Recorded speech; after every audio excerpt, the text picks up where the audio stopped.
Shannon, that what happens to the money from the RRSP when I withdraw? Will the taxes be deducted from source?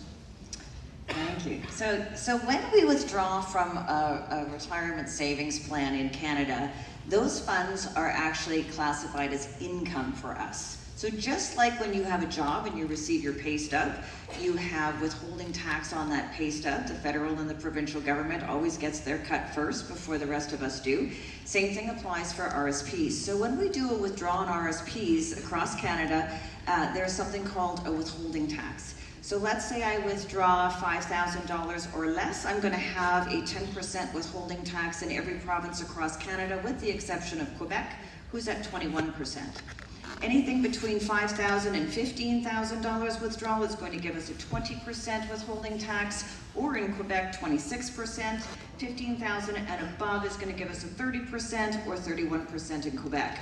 So important to understand that when your client says, I need $5,000, you have to take into consideration what that holding tax is going to be, because really what they're saying is, I want to take home that $5,000. I don't want to withdraw $5,000 and then you take your 5 or 10% on top of that, right? So we have to understand that when we do that. Those taxes that we keep as that withholding is pre-sent to the government, so that way it helps you at income tax time.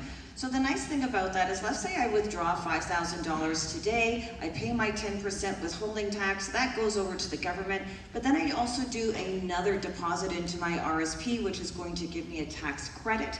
There is a possibility that I can get that withholding tax back at income tax time by doing that as well. So we do have ways around helping with that withholding tax to make sure that we're not overpaying any of that. But we also have that ability of doing some redeposits to make up the difference as well. Thank you very much, Shannon.